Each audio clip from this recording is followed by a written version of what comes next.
దేవుని యొక్క ఘనమైన నామమునకు మహిమ కలుగును గాక. అలాగే మన ప్రభును రక్షకుడునైన యేసుక్రీస్తు వారి అతి శ్రేష్టమైన నామాన్ని బట్టి మీ అందరికీ వందనాలు. దేవుడు మనలందరినీ ప్రేమించి ఈ ఏప్రిల్ నెలలో కూడా ఈ స్వస్థత విడుదల ప్రార్థనలో మనం ఈ విధంగా ఉండడానికి ఆయన ఇచ్చిన ఈ మంచి సమయాన్ని బట్టి మన రెండు చేతులు పైకెత్తి ఆయనకు కృతజ్ఞతలు చెల్లిద్దాం. మన మీద, మన కుటుంబాల మీద, మన పరిచర్య అంతటి మీద దేవుడు కృప చూపించి తన సన్నిధిని తోడుగా ఉంచి ఆయన ఇచ్చిన ఈ మంచి సమయమును బట్టి సమస్త మహిమ, ఘనత, ప్రభావములు మన ప్రభువైన యేసుక్రీస్తు ద్వారా మన తండ్రి అయిన దేవునికే కలుగునుగాక. ఆమేన్. మంచిది. ఈ సమయంలో దేవుని వాక్యాన్ని విందాం. దయచేసి మీరందరూ కూడా కొన్ని నిమిషాలు శ్రద్ధగా దేవుని వాక్యాన్ని వినండి. నిజానికి మనం ఎవరమైనా సరే దేవుడి దగ్గరికి వచ్చినప్పుడు, లేదా మనం ప్రార్థన చేసేటప్పుడు, లేదా ఆయన మీద విశ్వాసం కలిగి మనం బ్రతుకుతున్నప్పుడు దేవుని దగ్గర నుండి మనము మేలుని ఆశిస్తాం. ఏం ఆశిస్తాం? మేలు, లేదా స్వస్థత, లేదా విడుదలని మనం కోరుకుంటాం. ఎందుకంటే ఈరోజు మనం అందరం కూడా మనం పనులు మానుకొని, లేదా ఇంటి దగ్గర మనం ఖాళీగా ఉన్నా సరే అది కూడా పక్కన పెట్టి ఎందుకు దేవుని మందిరానికి వచ్చామంటే ఈరోజు నన్ను దేవుడు స్వస్థపరుస్తాడు, లేదా నాకు విడుదలనిస్తాడు, నా జీవితంలో మేలు చేస్తాడు, నన్ను ఆశీర్వదిస్తాడు అనే ఒక ఆశతో మనం అందరం దేవుని సన్నిధికి వచ్చాం. దేవునికి మహిమ కలుగును గాక. నిజమే, మనమే కాదు, బైబిల్ గ్రంథంలో కూడా చాలామంది భక్తులు దేవుడి దగ్గర నుండి ఏదైనా ఒక మేలును ఆశించి వచ్చారు. అలా వచ్చి వారి జీవితాల్లో ఎన్నో అద్భుతమైన కార్యాలను కూడా వారు పొందుకున్నారు. ఇప్పుడు కనాను స్త్రీ ఎందుకు వచ్చింది అంటే తన కుమార్తె యొక్క స్వస్థత కోసం. యాయీరు ఎందుకు వచ్చాడంటే తన కుమార్తె బాగుపడాలని, చనిపోయిన తర్వాత తిరిగి బ్రతకాలని. శతాధిపతి ఎందుకు వచ్చాడంటే తన దాసుడికి స్వస్థత కలగాలని. ఇలా ప్రతి ఒక్కరూ కూడా ఏదో ఒక మేలుని, ఏదో ఒక కార్యాన్ని ఆశించే దేవుడి దగ్గరికి వచ్చారు. అలా వచ్చిన ప్రతి ఒక్కరి జీవితంలో కూడా దేవుడు ఏం చేశారు? మేలు చేశారు. మేలు చేశారు కదా. వారు కోరుకున్న, లేకపోతే వారు ఆశించిన ఆ మేలుని వారి జీవితాల్లో దేవుడు జరిగించారు. అయితే నేను అడుగుతాను, చెప్పండి, బైబిల్ గ్రంథంలో ఇలా ఎన్నో మేలు పొందుకున్న భక్తులు ఉన్నారు. ఆర్థికంగా, సామాజికంగా, శరీర ప్రకారంగా, కుటుంబాల్లో ఎన్నో రకాలుగా ఆశీర్వాదాన్ని పొందుకున్న వారు ఉన్నారు. అయితే బైబిల్ గ్రంథాన్ని మనం పరిశీలన చేస్తే కొంతమంది ఏం చేశారనంటే దేవుడు రాసిన మరణ శాసనాన్ని కూడా జీవంగా మార్చుకున్నారు. ఏం చేశారంట? దేవుడు రాసిన మరణ శాసనాన్ని కూడా జీవంగా మార్చుకున్నారు. ఎవరు చెప్పండి? వాళ్ళు ఎవరండి? హిజ్కియా. ఇంకా మనం ఆలోచన చేస్తే ఇంకెవరున్నారు? ఎవరండి? ఆహాబు, మొర్దెకై, ఎస్తేరు. సరే, ఇంకెవరన్నా ఉన్నారా? సరే, ఎవరండి? దానియేలు. సరే, నిజంగా మీరు ఆలోచన చేస్తే గనక ఎస్తేరు, మొర్దెకై మరణ శాసనాన్ని జీవంగా మార్చుకున్నారు. కానీ అది దేవుడు రాసింది కాదు, అది హామాను రాసింది కదా. దానియేలు కూడా మరణాన్ని జీవంగా మార్చుకున్నాడు, కానీ ఆ శాసనం దేవుడు రాసింది కాదు, అక్కడున్న రాజు రాసింది.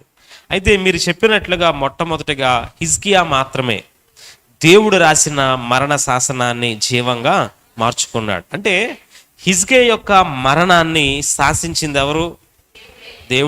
దేవుడే శాసించాడు దాన్ని. కానీ దేవుడే శాసించిన ఆ మరణాన్ని కూడా జీవంగా మార్చుకున్న వ్యక్తి ఎవరంటే హిజ్కియా. దేవునికి మహిమ కలుగును గాక. మీ అందరికి అర్థమవుతుంది కదా. కాబట్టి ఈ హిజ్కియాని ఈరోజు మనం, అంటే హిజ్కియా ద్వారా కొన్ని విషయాలు మనం నేర్చుకోబోతున్నాం. మీరు చెప్పండి, మీ జీవితంలో మీరు ఎన్నోసార్లు ప్రార్థన చేసి ఉంటారు కదా, కానీ ఏ రోజైనా సరే అంటే నేను ఒక్కసారి కూడా హిజ్కియాని జ్ఞాపకం చేసుకోలేదు నా ప్రార్థనలో అనేవారు ఉన్నారా? లేరు. అందరం కూడా ఏం చేస్తాం? హిజ్కియాని జ్ఞాపకం ఎవరు మాట్లాడడం లేదేంటి? హిజ్కియాని అంటే నేను ప్రార్థన చేసే వారి కోసం మాట్లాడుతున్నాను. అంటే ఇక్కడ చాలామంది ప్రార్థన చేయని వారు ఉన్నారేమో, మీకోసం కాదులేండి, ప్రార్థన చేసేవారి కోసం చెప్తున్నాను. ప్రతిరోజు ప్రార్థన చేస్తారు కదా, ఏది పడుకొని ముందు చేసుకునే ప్రార్థన కాదు అది. దేవుని సన్నిధిలో కొంత సమయాన్ని ప్రార్థనతో గడుపుతారు కదా, వారి కోసం నేను చెప్తున్నాను. వారు కనీసం రోజులో ఒక్కసారైనా లేదా తమ జీవితంలో చాలాసార్లు అయినా సరే హిజ్కియాని జ్ఞాపకం చేసుకున్నారు. ఏమనంటే, ప్రభువా, హిజ్కియాని మరణము నుండి తప్పించావు కదా, అతడు చనిపోతాడని నువ్వే చెప్పావు, కానీ తన మరణాన్ని ఏం చేసావు? జీవంగా మార్చావు, ఆయుష్కాలాన్ని పొడిగించావు, కాబట్టి నా జీవితంలో కూడా అలాంటి కార్యం చెయ్యి అని. లేదా మనం ఎవరి పక్షానైనా ప్రార్థన చేసేటప్పుడు వాళ్ళ జీవితంలో కూడా ఈ కార్యం చేయి ప్రభు అని మనం ఎన్నోసార్లు హిజ్కియాని జ్ఞాపకం చేసుకొని ప్రార్థన చేస్తుంటాం. దేవునికి మహిమ కలుగును గాక. అయితే దేవుని ప్రజలుగా మనతో వచ్చిన ఒక సమస్య ఏంటంటే, మనలో ఉన్న ఒక పొరపాటు ఏంటంటే, జాగ్రత్తగా వినండి. దేవుని ప్రజలుగా మనకున్న ఒక సమస్య, మనలో ఉన్న ఒక పొరపాటు, మనలో ఉన్న ఒక నెగిటివ్ ఏంటంటే, చాలాసార్లు ప్రార్థన చేసేటప్పుడు ప్రభువా పలానా భక్తుడికి ఇది చేసావు, పలానా భక్తుడికి ఈ కార్యం చేసావు, పలానా భక్తుడిని ఇలా చేసావు, అలా చేసావని దేవుడు చేసిందే మనం చెప్తాం. ఏం చేస్తాం? దేవుడు చేసిందే చెప్తాం. కానీ అసలు దేవుడు అలా చేయడానికి ఆ భక్తులు ఏం చేశారనేది మాత్రం చెప్పం. అవునా కదా? ఉందా ఈ సమస్య మనలో? లేదా? అందరిలోనూ ఉంది. మీరు చెప్పండి, హిజ్కియాని జ్ఞాపకం చేసుకొని చాలాసార్లు ప్రభువా ఆయన ఆయుష్కాలం పొడిగించావు కదా, చనిపోతావు అని చెప్పిన నువ్వే మళ్ళీ తిరిగి బ్రతికించావు కదా, నువ్వు అది చేసావు కదా, నాకు కూడా అది చేయి అని చెప్పారు. కానీ ప్రభు హిజ్కియా ఇది చేశాడు కదా, నేను అది చేస్తానని చెప్పారా? అలా జ్ఞాపకం చేస్తున్నారు ఎప్పుడన్నా? మనం అలా చెయ్యం. మనలో ఉన్న పొరపాటు ఏంటంటే, ఎప్పుడు కూడా ప్రార్థనలో ప్రభువా దావీదుకి అది చేసావు, అబ్రహాముకి ఇది చేసావు, నోవాహుకి అది చేసావు, హిజ్కియాకి ఇలా చేసావు, కాబట్టి నాకు కూడా చేసేయి అంటాం. అంతే అంతే. అంటే దాని అర్థం ఏంటంటే, దేవుడు చేసినవే జ్ఞాపకం చేసుకుంటాం మనం. కానీ దేవుడు చేసినవే కాదు, దేవుడు అలా చేయడానికి వీళ్ళు ఏం చేశారు అనే దాన్ని కూడా మనం తెలుసుకోవాలి. అలా మనం చేస్తే వాళ్ళకి చేసిన దేవుడు మనకు కూడా చేస్తాడు. దేవునికి మహిమ కలుగును గాక. వాక్యం మీకు అర్థమవుతుందా? మీరు చాలా సైలెంట్గా, అంటే ఇష్టంగా ఉన్నట్టుగా ఉన్నారు. కొంచెం తిరిగి స్పందిస్తే బాగుంటుంది. అసలు మీకు అర్థమవుతుందా వాక్యం? అర్థమవుతుంది. కాబట్టి ఎప్పుడు దేవుడు చేసిందే కాదు, దేవుడు అలా చేయడానికి వీళ్ళు ఏం చేశారు అనేది కూడా మనకు కావాలి, అది నేర్చుకోవాలి. సరే, దేవుడే రాసిన మరణ శాసనాన్ని జీవంగా మార్చుకున్న వ్యక్తి ఎవరంటే హిజ్కియా. చూడండి, యెషయా గ్రంథం 33వ అధ్యాయం 1వ వచనాన్ని చదవండి. యెషయా గ్రంథం 38వ అధ్యాయం 1వ వచనం. ఆ దినములలో హిజ్కియాకు మరణకరమైన రోగము కలగగా ప్రవక్తయు ఆమోజు కుమారుడునైన యెషయా అతని యొద్దకు వచ్చి, నీవు మరణమవుచున్నావు, బ్రతుకవు గనుక నీవు నీ ఇల్లు చక్కబెట్టుకునమని యెహోవా సెలవిచ్చుచున్నాడని చెప్పగా. చాలు. హిజ్కియా యొక్క జీవితంలో ఆయన యూదా రాజ్యానికి రాజు. నిజానికి దావీదు తర్వాత, దావీదు యొక్క సంతానములో లేదా దావీదు యొక్క తరాలలో దావీదు తర్వాత అంత మంచి పేరు తెచ్చుకున్న రాజు ఎవరైనా ఉన్నారంటే ఆయన హిజ్కియాయే. అయితే అలాంటి హిజ్కియా దేవుడి దగ్గర నుండి ఎన్నో అద్భుతమైన విజయాలని చూశాడు. దానికి ముందే మీరు అష్షూరు రాజు యుద్ధానికి రావడం, ఆ అష్షూరు రాజు సైన్యాన్ని కత్తి పట్టుకోకుండానే దేవుడే జయించి హిజ్కియాకి విజయాన్ని ఇవ్వడం, ఇవన్నీ జరుగుతాయి. అయితే ఇవన్నీ అయిపోయిన తర్వాత ఏం జరిగిందంటే, అక్కడ వాక్యం చెప్తుంది, ఒక మరణకరమైన రోగము హిజ్కియాకి వచ్చినప్పుడు యెషయా ప్రవక్త ద్వారా దేవుడు ఆయనకి చెప్పింది ఏంటంటే, నీవు మరణమవుచున్నావు, బ్రతుకవు గనుక నీవు నీ ఇల్లు చక్కబెట్టుకోమని యెహోవా సెలవిచ్చుచున్నాడు అని చెప్పాడు. కాబట్టి దేవుడు యెషయా ప్రవక్త ద్వారా చెప్పింది ఏంటంటే, నీవు ఇంకేమైపోతున్నావు? చనిపోతున్నావు, నువ్వు బ్రతకవు, కాబట్టి నీ ఇల్లు చక్కబెట్టుకో. నిజమే, హిజ్కియా యొక్క మరణ శాసనాన్ని రాసింది మనుషులు కాదు, ప్రవక్త కాదు, ఆయనే కూడా రాసుకోలేదు. ఎవరు రాశారు? దేవుడే రాశాడు. మీరు చెప్పండి, నువ్వు బ్రతుకుతావు అనే మాటకి నువ్వు బ్రతకవు అనే మాట, ఈ రెండు మాటలు కూడా మనం ఆలోచన చేస్తే, అంటే నీవు బ్రతుకుతావు అనే మాట దేవుని దగ్గర నుండి విన్నప్పుడు మనం ఎలా స్పందిస్తామో, నీవు బ్రతకవు అనే మాట దేవుడి దగ్గర నుండి వస్తే మనం ఎలా స్పందిస్తామో మనకు బాగా తెలుసు. మీరు చెప్పండి, ఒకవేళ మీతో కనుక నువ్వు బ్రతకవు అని చెప్తే ఏంటి మీ స్పందన? ఎగిరి గంతేస్తారా? కృతజ్ఞత ఆరాధన పెట్టుకుంటారా? మొక్కుబళ్ళు చెల్లిస్తారా? చెయ్యం. ఎందుకని? ఎవరు చెప్పిన మాట అది? దేవుడే చెప్తున్నాడు కదా నీవు బ్రతకమని. అలా చెప్పాడనంటే ఇంకా మనలో ఎక్కడ లేని భయం కదా, వేదన, ఇవన్నీ కలుగుతాయి. కానీ అలా కాకుండా నువ్వు బ్రతుకుతావు అని చెప్పాడు అనుకోండి, ఎక్కడ లేని సంతోషం వస్తుంది.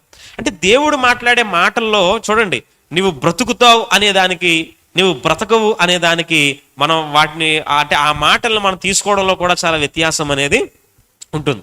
ఇక్కడ దేవుడే రాశాడు ఆ శాసనాన్ని, ఏమనంటే నువ్వు చనిపోతున్నావు కాబట్టి నువ్వు ఇక బ్రతకవు. ఈ శాసనం ఎప్పుడైతే వచ్చిందో హిజ్కియా ఏం చేశాడంటే ఆ శాసనాన్ని, దేవుడే రాసిన మరణ శాసనాన్ని జీవంగా మార్చేసుకున్నాడు. ఎలా మార్చుకున్నాడు ఆయన? నిజంగా ఈరోజు మనకు కావాల్సింది అదే. ఎందుకంటే హిజ్కియాకి దేవుడు ఏం చేశాడు అనే దానికన్నా హిజ్కియాకి దేవుడు అది చేయడానికి అసలు ఈయన ఏం చేశాడు అనేది మనం తెలుసుకోవాలి కదా. సరే, ఈయన ఏం చేశాడు అని మనం ఆలోచన చేస్తే చూడండి, మొట్టమొదటిగా అదే అధ్యాయంలో 2వ వచనం ఒకసారి చదవండి. అతడు తన ముఖమును గోడ తట్టు త్రిప్పుకొని మొట్టమొదటిగా హిజ్కియాకి ఎప్పుడైతే ఈ మాట వినబడిందో, ఏమని? నువ్వు చనిపోతున్నావు, నువ్వు ఇంకా బ్రతకవు అని దేవుడు ఎప్పుడైతే చెప్పాడో వెంటనే హిజ్కియా చేసింది ఏంటంటే అతడు తన ముఖమును గోడ తట్టు త్రిప్పుకున్నాడు. ఏం చేశాడంట? తన ముఖాన్ని గోడ తట్టు త్రిప్పాడంట. ఇది మనం చేయాలి. ఇప్పుడు మనం కూడా ఏం చేయాలి? గోడ తట్టు మన ముఖాన్ని తిప్పుకోవాలి. కొంచెం తిరిగి మాట్లాడతారా? అంటే మీరు మాట్లాడడం లేదంటే మీకు అర్థం కావడం లేదేమో నా అభిప్రాయం. అర్థమవుతుందా మీకు? హిజ్కియా ఏం చేశాడు? గోడ తట్టు తిప్పుకున్నాడు ముఖాన్ని. మనం కూడా ఏం చేయాలి? మన ముఖాన్ని గోడ తట్టు తిప్పుకోవాలి. అంటే అర్థం ఏంటి? దేవుని వైపా? చెప్పండి, దేని వైపు తిప్పాలి? దేవుని వైపా గోడ వైపా? దేవుని వైపు కాదు, ముందు గోడ వైపు తిప్పాలి. ఎందుకంటే చూడండి, హిజ్కియా ఒక దేశానికి రాజు కదా, చాలా సుభిక్షమైన రాజ్యానికి రాజుగా ఉన్నాడు. అతని రాజ్యంలో వెండి, బంగారం, ధనం ఇవన్నీ ఉంటాయి. ఎందుకంటే రాజు కదా, ఆయనకి ఏం కొదువు ఉంటుంది చెప్పండి? అవునా? ఆ దేశం యొక్క సంపద అంతటిని కూడా తన దగ్గర పెట్టుకోగలడు అవసరమైతే. వెండి ఉంది, బంగారం ఉంది, ధనం ఉంది, ఇంకోటి సైన్యం కూడా ఉంది. అవసరమైతే ఆ రోజు మిగిలిన దేశాల్లో ఉన్న గొప్ప గొప్ప వైద్యులను కూడా తన దగ్గరికైనా తెచ్చుకోగలడు. అలాగే తన ముందు యెషయా ప్రవక్త కూడా ఉన్నాడు. నా మాటలు మీకు అర్థమవుతున్నాయో లేదో? ఈ మాట చెప్పగానే హిజ్కియా బంగారం వైపు తన ముఖం తిప్పుకోవచ్చు, బంగారమా నన్ను బ్రతికించని. కానీ అలా చేయలేదు ఆయన. వెండి వైపు ముఖం తిప్పుకోవచ్చు, కానీ ఆయన తిప్పుకోలేదు. ధనం వైపు ముఖం తిప్పొచ్చు, కానీ అలా చేయలేదు. ఆయన సైన్యం వైపు చూడొచ్చు, అలా చూడలేదు. లేదా వైద్యుల వైపు చూడొచ్చు, అలా కూడా చేయలేదు. లేదా ఇంతకు ముందు అషూర్ రాజు ఒక సవాలు విసిరితే దాన్ని తీసుకెళ్లి యెషయాకి చెప్పించి ప్రార్థన చేయించుకున్నాడు కదా, అలాగే యెషయా చేత కూడా ప్రార్థన చేయించుకునేలాగా యెషయా వైపు ముఖం తిప్పొచ్చు, అది కూడా చేయలేదు.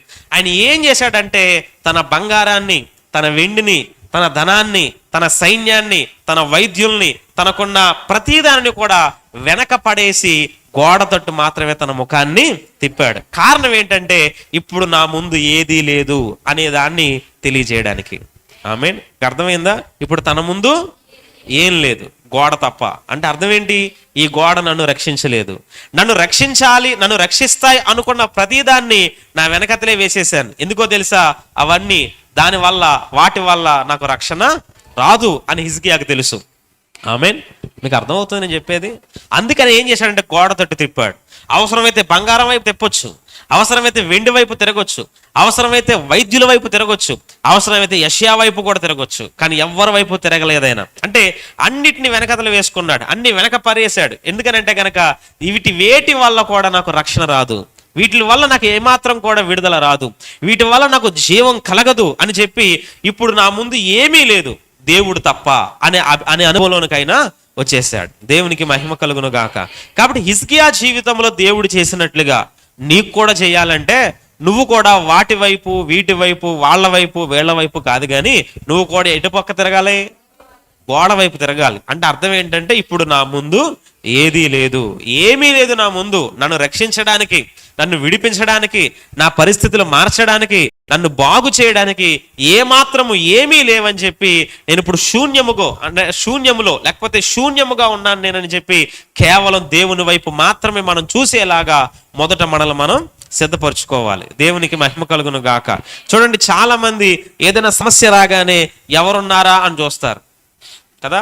ఎవరు పెద్ద మనుషులు ఉన్నారా, ఎవరు వైద్యులు ఉన్నారా, ఎవరు జ్ఞానవంతులు ఉన్నారా, ఎవరు సహాయం చేసే వాళ్ళు ఉన్నారా, ఎవరు ధనవంతులు ఉన్నారా అని చూస్తారు. అయితే మనుషుల సహాయం కోరుకోవడం తప్పని నేను ఏం చెప్పట్లేదు, కానీ వాళ్ళ వైపు తిరగడానికన్నా ముందు నువ్వు గోడ వైపు తిరిగితే చాలా అద్భుతంగా ఉంటుంది. కానీ చాలా మంది చేయరు. అంటే గోడ తట్టు తిరిగి ప్రభువా నన్ను రక్షించేవాడు, నన్ను బాగు చేసేవాడు, ఈ పరిస్థితిని మార్చేవారు ఎవ్వరు లేరు నువ్వు తప్ప అని దేవుని సన్నిధిలో మొర్రపెట్టరు. అది మానేసి అన్ని ప్రయత్నాలు చేస్తారు. చేసేమంటారంటే ప్రభువా హిజ్కియాకు చేసావు కదా, దావీదుకు చేసావు కదా, అబ్రహాముకు చేసావు కదా, అలాగే నాకు కూడా చేసేయంటారు. ఎందుకు చేస్తాడు ఆయన? మీకు అర్థమవుతుందా? అలా చేయడు కదా ఆయన. కాబట్టి వాళ్ళు ఏం చేశారో మనం కూడా అది చేయాలి. కాబట్టి నీ జీవితంలో సమస్య రాగానే, శ్రమ రాగానే నువ్వు ఎవరి వైపు తిరగాలి?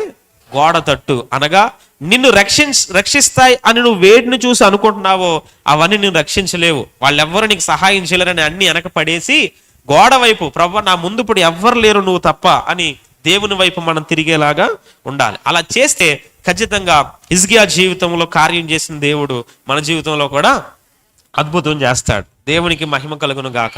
అందుకని కీర్తనకారుడు అంటాడు 121 కీర్తన అనుకుంటా, కొండల తట్టు మా కన్నులు ఎత్తుచున్నాం గాని అక్కడ నుండి మాకు సహాయము రాదు, యెహోవా వలన మాత్రమే మాకు సహాయం కలుగును అని. కాబట్టి మనకు సహాయం చేసేవాడు యెహోవాయే. ఆయన మాత్రమే మనకు సహాయాన్ని అందిస్తాడు. దేవునికి మహిమ కలుగును గాక. ఆయన గోడ తట్టు ఎందుకు తిరిగాడంటే ఇప్పుడు తన ముందు ఏమీ లేదని తెలియజేయడానికి. మీకు అర్థమైంది కదా? తన ముందు ఏమీ లేదు. వెండిని, బంగారాన్ని, ధనాన్ని, వైద్యుల్ని దేన్ని ముందు పెట్టుకోలేదైనా, అన్నిటిని వెనక పెట్టుకున్నాడు. ముందు ఏమీ లేని వాడిగా నిలవబడి దేవుని యొక్క సహాయాన్ని ఆయన కోరుకున్నాడు. కాబట్టి మనం కూడా ఏ సమస్య, ఏ శ్రమ, ఏ పోరాటం వచ్చినా సరే వాళ్ళు చేస్తారా వీళ్ళు చేస్తారని కాదు, మొట్టమొదట దేవుని వైపు మనము తిరగాలి. అనగా గోడ వైపు తిరిగి ఇక నా ముందు ఎవ్వరు లేరు నువ్వు తప్పని దేవుని యొక్క సహాయాన్ని కోరుకోవాలి. ఇది మొదటిది. రెండవదిగా హిజ్కియా చేసింది ఏంటంటే ఆయన గోడ తట్టు ముఖం తిప్పుకొని ఆయన ఇలా ప్రార్థన చేశాడు. ఏమనంటే, యెహోవా యథార్థ హృదయుడినై సత్యముతో నీ సన్నిధిని నేను ఎట్లు నడుచుకుంటునో, నీ దృష్టికి అనుకూలముగా సమస్తమును నేను ఎట్లు జరిగించుతునో కృపతో జ్ఞాపకం చేసుకోమని హిజ్కియా కన్నీళ్లు విడుచుచు ప్రార్థన చేశాడంట. అంటే ఇక్కడ రెండోది ఈయన చేసింది ఏంటంటే దేవుని వైపు, అంటే గోడ తట్టు ముఖం తిప్పుకొని దేవుని సన్నిధిలో ఇలా ప్రార్థన చేస్తున్నాడు. ఏమనంటే, నేను నీ కొరకు ఎలా బ్రతికానో, నీ కొరకు ఎలాంటి కార్యాలు చేశానో, నీ దృష్టికి అనుకూలమైన ప్రతిదాన్ని ఎలా జరిగించానో వీటన్నిటిని నువ్వు కృపతో జ్ఞాపకం చేసుకో. నిజంగా హిజ్కియా జీవితంలో దేవుడు మరణ శాసనాన్ని జీవంగా మార్చేసింది కేవలం ఆ టైంలో చేసిన ప్రార్థన వల్ల మాత్రమే కాదు. నా మాట మీకు అర్థమవుతుందో లేదో? హిజ్కియా ఆ 38వ అధ్యాయంలో చేసిన ఆ ఒక్క ప్రార్థన వల్ల దేవుడు మరణాన్ని జీవంగా మార్చేలేదు. కానీ ఆ ప్రార్థనలో హిజ్కియా ఏం జ్ఞాపకం చేసుకోమన్నాడు? ఆయన ఇంతకు ముందు ఎలా బ్రతికాడో, ఇంతకు ముందు ఎలా జీవించాడో, ఇంతకు ముందు ఏమేం చేశాడో, ఇంతకు ముందు ఎలా నడుచుకున్నాడో వాటన్నిటినీ కూడా జ్ఞాపకం చేసుకోమన్నాడు. ఇప్పుడు దేవుడు కూడా ఏం చేశాడంటే వాటన్నిటినీ జ్ఞాపకం చేసుకున్నాడు. అన్నిటినీ జ్ఞాపకం చేసుకొని ఆ ప్రార్థన కూడా ఆలకించి అప్పుడు మరణాన్ని జీవంగా మార్చాడు. చాలా మంది హిజ్కియా చేసినట్లుగా ఆ చిన్న ప్రార్థన చేసేసి, ప్రభువా నా మరణాన్ని కూడా ఎలా మార్చేయి? జీవంగా మార్చేయి. నా చీకటిని కూడా వెలుగుగా మార్చేయి. నా మారాన్ని కూడా మధురంగా మార్చేయి. నా శాపాన్ని కూడా ఆశీర్వాదకరంగా మార్చేయని ఒక చిన్న ప్రార్థనతో సరిపెట్టేస్తారు. కానీ గుర్తుపెట్టుకోండి, హిజ్కియా అప్పుడు చేసిన ప్రార్థన చిన్నదే, కానీ ఆ ప్రార్థన మాత్రమే దేవుడు జ్ఞాపకం చేసుకోలేదు. అతడు అంతకు ముందు చేసిన వాటిని కూడా, అంటే ఒక రకంగా చెప్పాలంటే ఆ శాసనం రాయడానికి ముందు ఎలా బ్రతికాడో ఆ బ్రతుకంతా కూడా దేవుడు జ్ఞాపకము చేసుకున్నాడు. మనకు కూడా అది కావాలి కదా? మనకు కూడా అది కావాలి. మనం కూడా దేవుని సన్నిధిలో యథార్థ హృదయముతో సత్యమును అనుసరిస్తూ దేవుని కొరకు బ్రతికే వారంగా మనం ఉంటే, అలాంటి అనుభవం మనలో గనుక ఉంటే హిజ్కియాకి చేసినట్లుగానే మనకు కూడా దేవుడు చేస్తాడు. కానీ మనం ఏం చేస్తామంటే అన్నీ బాగుంటే దేవుడి మాట ఎందుకు వింటాం? అన్నీ బాగుంటే ప్రార్థన ఎందుకు చేస్తాం? అన్నీ బాగుంటే మనకు మందిరమే గుర్తుంటుంది, అవునా? భక్తి ఎందుకు చేస్తాం? మన భక్తి, మన ప్రార్థన, మన ఉపవాసాలన్నీ ఎప్పుడు వస్తాయో తెలుసా? మనకి ఏదైనా కష్టం వచ్చినప్పుడే, అవునా కదా? అప్పుడే పరిచయం చేసేస్తాం, అప్పుడే భక్తి చేసేస్తాం, ఆ టైంలో మాత్రమే దేవుడికి ఇస్తాం, ఆ టైంలోనే ప్రార్థన చేస్తాం. అంటే ఇలా చేసిన వాడు హిజ్కియా పొందుకున్నట్లుగా ఆ గొప్ప మేలుని పొందుకోలేరు. అర్థమవుతుందా మీకు? ఏది ఎలా ఉన్నా సరే హిజ్కియా ఎలా నడుచుకున్నాడో, ఎలా బ్రతికాడో, ఈ మరణ శాసనం రాయడానికి ముందు కూడా అతడు ఎలా యథార్థ హృదయంతో దేవుడి కోసం బ్రతికాడో అలా బ్రతికితేనే మరణ శాసనాలు కూడా జీవంగా మార్చబడతాయి. హిజ్కియా రాజు అవ్వగానే దినవృత్తాంతంలో 2వ గ్రంథం 29వ అధ్యాయం 3వ వచనాన్ని మీరు చూస్తే కనుక, హిజ్కియా రాజు అవ్వగానే అతని యొక్క ఏలుబడిలో మొదటి సంవత్సరంలోనే మొదటి నెలలోనే ఏం చేశాడో తెలుసా? మందిరపు తలుపులు తెరిచి మందిరాన్ని బాగు చేశాడు. అప్పటి వరకు కూడా మందిరము పాడైపోయినట్లుగా ఉంది. ఆ మందిరములో సేవా కార్యక్రమం అనేది జరగట్లేదు. యాజకులు చేయాల్సింది, లేవీలు చేయాల్సింది, గాయకులు చేయాల్సింది చేయడం లేదు. వీటన్నిటినీ కూడా హిజ్కియా ఏం చేశాడంటే వాటన్నిటినీ మరలా పునరుద్ధరణ చేశాడు, లేకపోతే వాటిని తిరిగి బాగు చేశాడు, వాటిని తిరిగి ప్రారంభించాడు, మందిరాన్ని శుభ్రం చేశాడు, లేవీల్ని యాజకుల్ని సిద్ధపరిచాడు. ఇవన్నీ చేసి దేవుని మందిరం ఇంతకు ముందు ఎలా ఉండేదో అలా దాన్ని అంతటినీ కూడా బాగు చేశాడు. దేవునికి మహిమ కలుగును గాక. ఇలా ఒక్కటనే కాదు, తన జీవితంలో రాజు అయినది మొదలుకొని ఎన్నో ఇలాంటి పనులన్నీ కూడా ఆయన చేశాడు. అవన్నీ దేవుడు జ్ఞాపకం చేస్తున్నాడు గనకే మరణ శాసనం ఏమైంది? జీవంగా మారింది. మరి మన భక్తి ఎలా ఉంది కదా? మనలో చాలా మంది తప్పుడు ప్రార్థన చేయరు. ఎప్పుడు చేస్తాం? కష్టం వస్తేనే. అలాంటి వారు ఉన్నారా లేదా? చాలా మంది ఉన్నారు. కష్టం వస్తేనే ప్రార్థన, అవసరం వస్తేనే ప్రార్థన, ఏదైనా శ్రమ వస్తేనే దేవుని మందిరం, అప్పుడే సంఘానికి వస్తాం, అప్పుడే గుర్తుపెట్టుకుంటాం. ఇలా చేసేవారు ఇలా రాగానే అలాగ కార్యాలు ఏమి జరిగిపోవు. మీకు అర్థమవుతుందా? హిజ్కియా గనక తన ఏలుబడిలో మొదటి సంవత్సరం నుండి మొదటి నెల నుండి దేవుడి కోసం ఎన్నో పనులు చేశాడు. అలా కనుక లేకపోయి ఉండుంటే, నా మాట మీకు అర్థమవుతుందా? ఆయన అలా చేయకపోయి ఉండుంటే ఇప్పుడు చేసిన ప్రార్థన వెంటనే దేవుడు వినేసేవాడా? ఏమో, వింటాడు లేదో తర్వాత విషయం. కానీ మనమైతే చెప్పగలం ఏంటంటే హిజ్కియా మొదటి నుండి అలా బ్రతికాడు కాబట్టి ఆ చివరి క్షణంలో చేసిన ప్రార్థన దేవుడు వెంటనే విన్నాడు.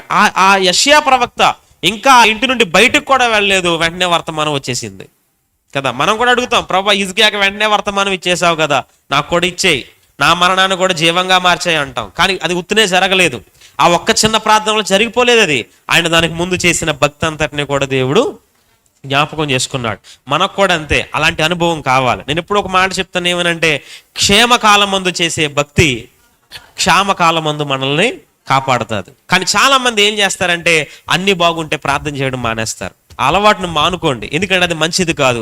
ఎప్పుడు రోజులు మనకు అనుకున్నట్టుగానే ఉండవు. నిజంగా శ్రమ వచ్చినప్పుడు ఎంత పరిగెడతామో మందిరానికి, శ్రమ తీరిపోయిన తర్వాత కూడా అంతే ఆసక్తి మనకి ఉండాలి. శ్రమలో ఉన్నప్పుడు ఎంత మొర్ర పెడతామో అది తీరిపోయిన తర్వాత కూడా అలాంటి అనుభవం మనకు ఉండాలి. చాలా మంది అవసరమైతేనే ప్రార్థన, అవసరమైతేనే సంఘం, అవసరం ఉంటేనే మందిరానికి వస్తారు. అలాంటి భక్తి చేసేవారు ఇలాంటి పరిస్థితుల్లో ప్రార్థన చేయగానే దేవుడు కార్యం చేసేస్తాడు అనుకోవడం వారి యొక్క అజ్ఞానం. నిజంగా హిజ్కియా చిన్న ప్రార్థనే చేశాడు, కానీ దేవుడు ఆ ఒక్క ప్రార్థన కాదు, ఆయనకు ముందు చేసినవన్నిటిని కూడా జ్ఞాపకం చేసుకున్నాడు. దేవునికి మహిమ కలుగును గాక. కాబట్టి మనం కూడా మొదట చేయాల్సింది ఏంటంటే, నా ముందు ఇంకెవరు లేరు, నన్ను రక్షించడానికి, నన్ను బాగు చేయడానికి ఉన్న ఏకైక ఆధారం దేవుడే అనేదాన్ని గుర్తించాడు. రెండోది, ఇంతకు ముందు ఆయన చేసిన భక్తి ఏదైతే ఉందో అది అతన్ని బాగు చేసింది, అది అతనికి మేలు చేసింది. దేవుడు అందుకనే వాటన్నిటిని కూడా జ్ఞాపకం చేసుకుని ఏం చేశాడంటే తన మరణ శాసనాన్ని జీవంగా దేవుడు మార్చేశాడు. దేవునికి మహిమ కలుగును గాక. ఇక మూడోగా మనం ఆలోచన చేస్తే అందులోనే మూడవ అనుభవం మనకు కనిపిస్తుంది. అదేంటంటే, నేను చేసినవన్నీ, నేను ఎలా నడుచుకున్నానో, నేను ఎలా బ్రతికానో, నేను ఎలా చేశానో అన్నిటినీ కృపతో జ్ఞాపకం చేసుకోమన్నాడు. ఎలా అంట? కృపతో. అంటే కృప అనే మాట మనం ఎక్కడ ఉపయోగిస్తామంటే, అసలు అర్హత లేని వాడికి, యోగ్యత లేని వాడికి దేవుడు ఏదైనా ఇవ్వడానికి ఇష్టపడ్డాడు అని అంటే దాన్ని మనం ఏమంటామంటే కృప అంటాం. ఏంటది? కృప. అంటే కృప అనే మాట ఎక్కడ ఉపయోగిస్తామంటే ఎక్కువగా అయోగ్యత, అర్హత లేని చోట దాన్ని మనం ఉపయోగిస్తాం. ఇప్పుడు హిజ్కియా కూడా ఏమంటున్నాడంటే, నేను ఇన్ని చేశాను నీ కోసం, మందిరాన్ని బాగు చేశాను, నీ కోసం యథార్థంగా బ్రతికాను, సత్యం అనుసరించి నడుచుకున్నాను, నీకు అనుకూలంగా ఉన్న ప్రతిదాన్ని జరిగించాను, కానీ ఇన్ని చేశానని చెప్పి నేను అర్హుణ్ణి అని మాత్రం నేను చెప్పట్లేదు. ఇవన్నీ ఎలా జ్ఞాపకం చేసుకోవాలి?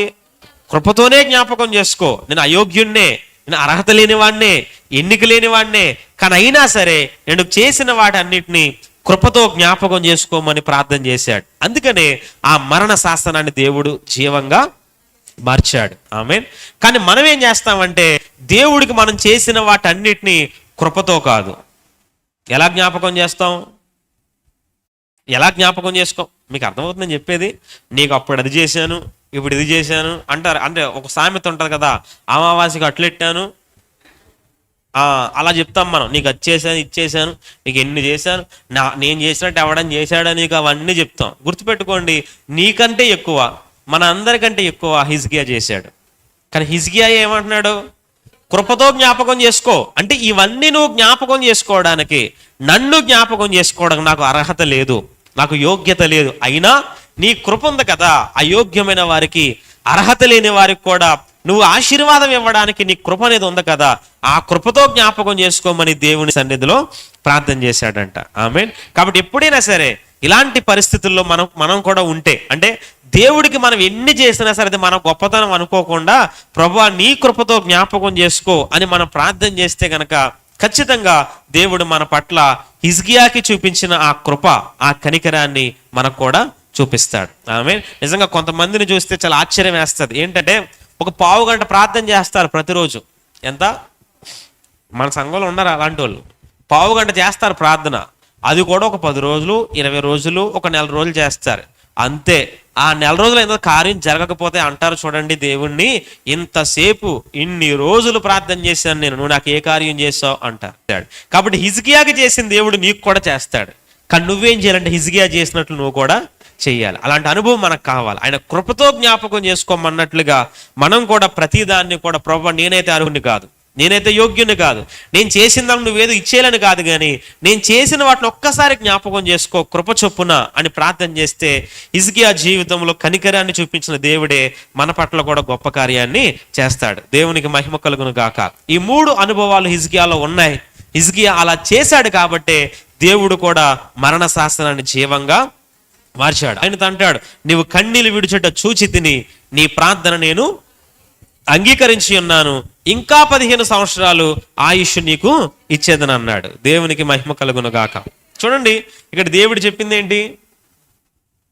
చదివారు కదా, నీ ప్రార్థన నేను విన్నాను, నీవు కన్నీళ్లు విడిచుట చూచాను, నీకు ఇంకనూ 15 సంవత్సరాల ఆయుష్ని ఇస్తాను. అంటే ఇప్పుడు హిజ్కియా ఏం పొందుకున్నాడు? అదే మరణం నుండి విడుదల పొందుకున్నాడు, మరణాన్ని జీవంగా మార్చుకున్నాడు. మనకి పై కనబడేది మరణం నుండి జీవం మాత్రమే అనుకుంటాం, కానీ మనకు కనబడింది ఏంటో తెలుసా? ఆ 15 సంవత్సరాలు కూడా రోగం లేకుండా బ్రతికాడు ఆయన. అంటే రోగానికి స్వస్థత కూడా కలిగింది. మరణాన్ని జీవంగానే కాదు, 15 సంవత్సరాలు నువ్వు బ్రతుకుతావని చెప్పి ఆ రోగాన్ని అలాగే ఉంచేశాడు అనుకోండి దేవుడు, ఉపయోగం ఏముంది? ఇంకా నా మాట అర్థమైందో లేదో మీకు. ఈ అధ్యాయం మొదట్లో ఏముంది? హిజ్కియాకి మరణకరమైన రోగము కలుగగా అని ఉంది. అయితే ఆ రోగం వల్ల చనిపోతావని దేవుడు చెప్పాడు. అయితే దేవుడు మరలా ప్రార్థన విని ఏం చేశాడు? నువ్వు చనిపోవు, బ్రతుకుతావన్నాడు. 15 సంవత్సరాలు ఎక్స్ట్రా ఇచ్చాడు కదా. ఈ 15 సంవత్సరాల ఆయుష్లో కూడా ఆ మరణకరమైన రోగం అలాగే ఉందనుకోండి, హిజ్కియా కలిసి వచ్చింది ఏముంది? ఏమీ లేదు కదా. ఇంకెందుకు, చచ్చినా ఒకటే బ్రతికినా ఒకటే అనుకుంటాడు ఆయన, ఈ రోగం ఏం పోలేదు కదా అనుకుంటాడు. కానీ దేవుడు ఏం చేశారంటే కేవలం మరణాన్ని జీవంగానే కాదు, రోగాన్ని స్వస్థపరిచి ఆరోగ్యాన్ని కూడా ఆయన ఇచ్చాడు. దానికి కూడా విడుదల మార్గాన్ని దేవుడే ఏర్పాటు చేశాడు. ఎలా అంటే అక్కడ అంటాడు ఏమనంటే, అంజూరపు యొక్క పండ్ల మూత తీసుకొని దాన్ని ఆ పుండుకు కట్టవలెను, అప్పుడు అతడు బాగుపడినని చెప్పెను. చాలు. కాబట్టి ఇక్కడ మనం ఆలోచన చేస్తే గనక ఆ యొక్క మార్గం అంటే ఆ రోగము నుండి స్వస్థత కలగడానికి ఏం చేయాలో దాన్ని కూడా దేవుడు ఆయనకి తెలియజేశాడు. దేవునికి మహిమ కలుగును గాక. కాబట్టి దేవుడు ఎప్పుడు కూడా మన ప్రార్థనలన్నింటినీ ఆలకించడానికి సిద్ధంగా ఉంటాడు.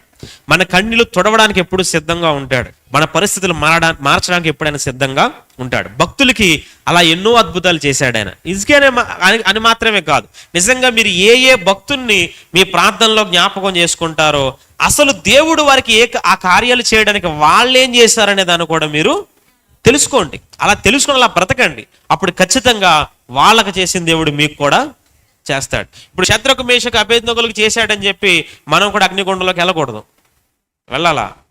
కానీ ఎప్పుడు వెళ్ళాలి? అలాంటి పరిస్థితి వచ్చినప్పుడు నిజంగా శద్రకు మేషకు అబేద్నెగోలాగా మనం అంతా దాన్ని ఏమంటారు, యథార్థంగా నిక్కర్షిగా అంటారు కదా, నిజాయితీగా అలా బ్రతికినప్పుడు, అలాంటి సవాలు విసిరే జీవితం మనకు ఉన్నప్పుడు నిజంగా అలాంటి వాటిని మనము ఎదుర్కోవాలి. ఇలా అంటే వాళ్ళనే కాదు, ఏ భక్తునైనా సరే వాళ్ళ జీవితంలో దేవుడు అద్భుతాలు చేశాడు, వాళ్ళకి చేసిన దేవుడే మనకు కూడా చేస్తాడు.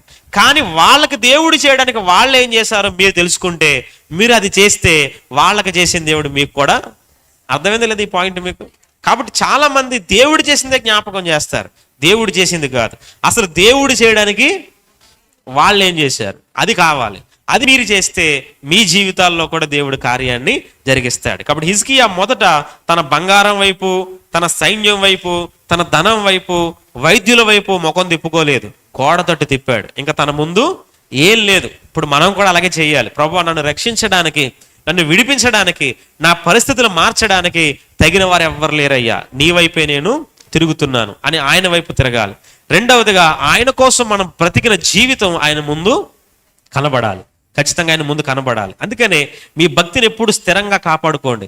కష్టం వస్తేనే ప్రార్థన చేయడం. చాలా మందికి ఏంటంటే ఏదైనా ఆపద వస్తే 7 గంటల ప్రార్థన కూడా గుర్తొస్తుంది కదా, అప్పుడే మందిరానికి వస్తాం మనం. అలా కాదు, ఎప్పుడైనా సరే మన భక్తి క్రమంగా ఉండాలి. ఎందుకంటే అనుకోని సమయంలో దేవుని దగ్గరికి వెళ్ళి ప్రభువుని ఇలా చేశాను కదా అని అడగడానికి ఎంతో కొంత మనకి ఛాన్స్ అనేది ఉంటుంది. హిజ్కియాకు అలా ఉంది. మూడోది ఏంటంటే అలా అన్ని చేశాడని చెప్పి ఏమీ దేవుని డిమాండ్ చేయలేదు, కానీ నేను అర్హత లేని వాడిని, అయోగ్యుణ్ణే, కానీ కృపతో జ్ఞాపకం చేసుకోమన్నాడు. మనం కూడా అలాంటి అనుభవాన్ని కలిగి ఉండాలి. మీరు ఏదో చిన్న చిన్నవన్నీ చేసేసి ఇదే భక్తి అని ఫీల్ అవ్వకండి. దీంతోనే దేవుడు కార్యాలు చేసేయాలనుకోకండి. ఎందుకంటే మనకన్నా ఎక్కువ చేసిన వారు చాలా మంది ఉన్నారు. మనకంటే అధికమైన భక్తి, అధికమైన పరిచర్య, అధికమైన కార్యాలు దేవుడి కోసం చేసిన వాళ్ళు ఎంతో మంది ఉన్నారు. వాళ్ళందరినీ మనం మాదిరిగా తీసుకొని ముందుకు వెళ్దాం.